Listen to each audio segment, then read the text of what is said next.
ಮಳೆಯ ಅವಾಂತರದಿಂದ ರಾಜಕಾಲುವೆಯಿಂದ ಯಲಹಂಕದ ನಿವಾಸಿಗಳಿಗೆ ಸಂಕಷ್ಟ ಎದುರಾಗಿದೆ.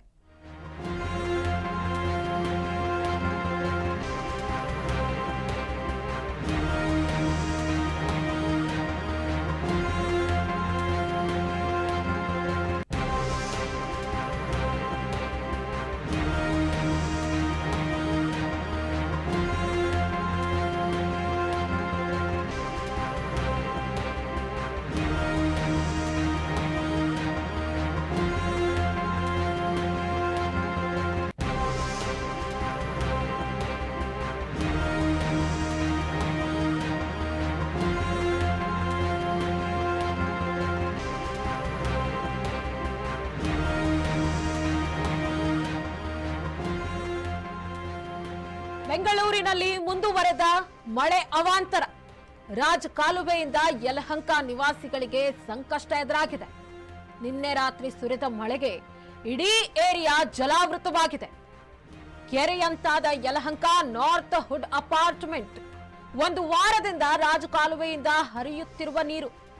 ರಾಜಕಾಲುವೆ ನೀರಿನ ವಾಸನೆಗೆ ನಿವಾಸಿಗಳು ಕಂಗಾಲಾಗಿದ್ದಾರೆ. ಮೋಟಾರ್ನಲ್ಲಿ ನೀರು ಹೊರಹಾಕಲು ನಿತ್ಯ ಹರಸಾಹಸ ಪಡ್ತಿದ್ದಾರೆ. ವಾರದ ಹಿಂದೆಯೇ ಬಿಬಿಎಂಪಿಗೆ ಪತ್ರ ಬರೆದಿದ್ರು. ಪತ್ರ ಬರೆದ್ರೂ ಸಹ ಪರಿಹಾರ ದೊರಕಿಲ್ಲ. ವಾರದ ಹಿಂದೆಯೇ ಬಿಬಿಎಂಪಿಗೆ ಪತ್ರ ಬರೆದಿದ್ದಾರೆ. ಬಿಬಿಎಂಪಿಗೆ ಪತ್ರ ಬರೆದ್ರೂ ಸಹ ಪರಿಹಾರ ದೊರಕ್ತಾ ಇಲ್ಲ. ಬೆಂಗಳೂರಿನಲ್ಲಿ ಮಳೆ ಅವಾಂತರ ಮುಂದುವರೆದಿದೆ. ರಾಜಕಾಲುವೆಯಿಂದ ಯಲಹಂಕ ನಿವಾಸಿಗಳಿಗೆ ಸಂಕಷ್ಟ ಎದುರಾಗಿದೆ. ನಿನ್ನೆ ರಾತ್ರಿ ಸುರಿದ ಮಳೆಗೆ ಇಡೀ ಏರಿಯಾ ಜಲಾವೃತಗೊಂಡಿದ್ದು ಕೆರೆಯಂತಾಗಿದೆ ನಾರ್ತ್ ಹುಡ್ ಅಪಾರ್ಟ್ಮೆಂಟ್ ನಲ್ಲಿ. ದೃಶ್ಯಗಳಲ್ಲಿ ಗಮನಿಸ್ತಾ ಇದ್ದೀರಿ, ಗಾಡಿಗಳು ಮುಳುಗಿ ಹೋಗಿವೆ. ಒಂದು ವಾರದಿಂದ ರಾಜಕಾಲುವೆಯಿಂದ ಈ ರೀತಿಯಾಗಿ ಮಳೆ ನೀರು ಹರಿತಾ ಇದೆ. ರಾಜಕಾಲುವೆ ನೀರಿನ ವಾಸನೆಗೆ ನಿವಾಸಿಗಳು ಕಂಗಾಲಾಗಿದ್ದಾರೆ. ಈ ನಿಟ್ಟಿನಲ್ಲಿ ಅವರೆಲ್ಲ ಸೇರ್ಕೊಂಡು ಬಿಬಿಎಂಪಿಗೆ ಪತ್ರ ಬರೀತಾರೆ. ಇದಕ್ಕೇನಾದ್ರೂ ಒಂದು ಪರಿಹಾರ ಕೊಡಬೇಕು ಅಂತ ಹೇಳಿ ಮೋಟಾರ್ನಲ್ಲಿ ನೀರು ಹೊರಹಾಕಲು ನಿತ್ಯ ಹರಸಾಹಸ ಪಡ್ತಿದ್ದಾರೆ. ಆದ್ರೂ ಸಹ ಬಿಬಿಎಂಪಿ ಯಾವುದೇ ರೀತಿಯ ಪರಿಹಾರ ಕೊಟ್ಟಿಲ್ಲ, ಪ್ರತಿಕ್ರಿಯೆಯನ್ನ ಕೊಟ್ಟಿಲ್ಲ.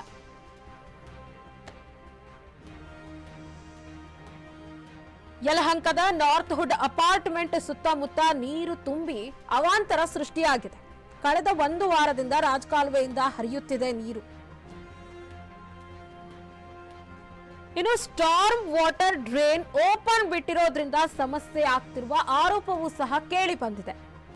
ರಾಜಕಾಲುವೆ ನೀರಿನ ವಾಸನೆಗೆ ನಿವಾಸಿಗಳು ಕಂಗಾಲಾಗಿದ್ದಾರೆ. ವಾಸನೆ ತಾಳಲಾರದೆ ಮನೆ ಖಾಲಿ ಮಾಡಿರೋ ಕೆಲ ನಿವಾಸಿಗಳು ಆಗೋದೇ ಇಲ್ಲ, ಇಂಥಲ್ಲಿ ಇರ್ಲಿಕ್ಕೆ ಆಗೋದೇ ಇಲ್ಲ, ಅಷ್ಟು ವಿಪರೀತವಾಗಿ ವಾಸನೆಯನ್ನ ತಾಳಲಾರದೆ ಮನೆಯನ್ನ ಖಾಲಿ ಮಾಡಿದ್ದಾರೆ ಜನ. ಮೋಟಾರ್ನಲ್ಲಿ ನೀರು ಹೊರಹಾಕಲು ನಿತ್ಯ ಹರಸಾಹಸ ಪಡ್ತಿದ್ದಾರೆ. ಸುತ್ತಮುತ್ತಲಿನ 5-6 ಅಪಾರ್ಟ್ಮೆಂಟ್ಗಳಿಗೆ ಈ ಸಂಕಷ್ಟ ಬಂದೊದಗಿದೆ. ವಾರದ ಹಿಂದೆ ಬಿಬಿಎಂಪಿಗೆ ಪತ್ರ ಬರೆದಿದ್ರು. ಪತ್ರ ಬರೆದ್ರು ಕೂಡ ಯಾವುದೇ ರೀತಿಯ ಪರಿಹಾರ ಸಿಕ್ಕಿಲ್ಲ. ಇನ್ನು ಟೋಟಲ್ ಆಗಿ ಹೇಳಬೇಕು ಅಂತಂದ್ರೆ ರಾಜಕಾಲುವೆಯಿಂದ ನೀರು ತುಂಬಿ 22 ಮನೆಗಳ ನಿವಾಸಿಗಳಿಗೆ ಸಂಕಷ್ಟ ಎದುರಾಗಿದೆ.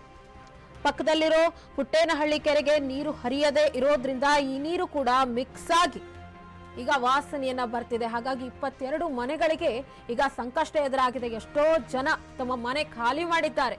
ಇಷ್ಟೆಲ್ಲ ಅವಾಂತರಗಳು ಎದುರಾಗಿರೋದ್ರಿಂದ ರಾಜಕಾಲುವೆಯಿಂದ ಹಾಗಾಗಿ ಪತ್ರ ಬರೀತಾರೆ ನಿವಾಸಿಗಳು ಬಿಬಿಎಂಪಿಗೆ. ಪತ್ರ ಬರೆದ್ರೂ ಸಹ ಅದಕ್ಕೆ ಯಾವುದೇ ರೀತಿಯ ಪ್ರತಿಕ್ರಿಯೆ ದೊರಕಿಲ್ಲ, ಪರಿಹಾರ ಸಿಕ್ಕಿಲ್ಲ. ಹಾಗಾದ್ರೆ ಬಿಬಿಎಂಪಿ ಏನ್ ಮಾಡ್ತಾ ಇದೆ? ಯಾಕೆ ಈ ರೀತಿಯ ನಿರ್ಲಕ್ಷ್ಯ ವಹಿಸ್ತಾ ಇದೆ? ಮಳೆ ಬರುತ್ತೆ ಅಂತ ಗೊತ್ತಿಲ್ಲದ ವಿಷಯ ಏನೂ ಅಲ್ಲ. ಇದು ಹವಾಮಾನ ಇಲಾಖೆಯಿಂದ ಮುನ್ಸೂಚನೆ ಕೊಟ್ಟಿರುತ್ತೆ ಆಲ್ರೆಡಿ. ಹಾಗಾಗಿ ಯಾವ ಸಿದ್ಧತೆಗಳನ್ನ ಮಾಡ್ಕೊಳ್ಬೇಕು, ಯಾವ ಕ್ರಮಗಳನ್ನ ಮುನ್ನೆಚ್ಚರಿಕೆ ಕ್ರಮಗಳನ್ನ ಹಾಕಿಕೊಳ್ಬೇಕು ಎಲ್ಲವೂ ಕೂಡ ಗೊತ್ತಿರುತ್ತೆ.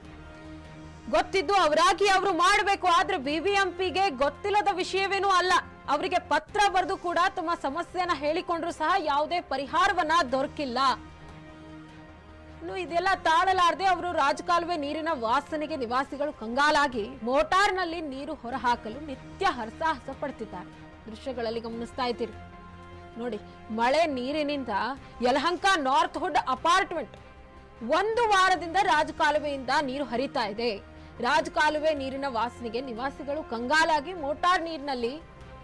ಮೋಟಾರ್ನಲ್ಲಿ ನೀರು ಹೊರಹಾಕಲು ನಿತ್ಯವೂ ಹರಸಾಹಸ ಪಡ್ತಿದ್ದಾರೆ.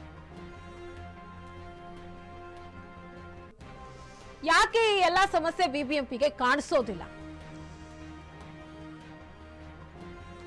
ಯಾಕೆ ನಿರ್ಲಕ್ಷ್ಯ ಅಂತ ನಿತ್ಯ ಹರಸಾಹಸ ಪಡ್ತಿದ್ದು, ವಾರದ ಹಿಂದೆ ಬಿಬಿಎಂಪಿಗೆ ಪತ್ರ ಬರೆದ್ರೂ ಕೂಡ ಯಾವುದೇ ರೀತಿಯ ಪ್ರತಿಕ್ರಿಯೆ ಕೂಡ ಸಿಕ್ಕಿಲ್ಲ, ಪರಿಹಾರ ಕೂಡ ಸಿಕ್ಕಿಲ್ಲ. ಯಾಕೆ ನಿರ್ಲಕ್ಷ್ಯ ಬಿಬಿಎಂಪಿಯಿಂದ?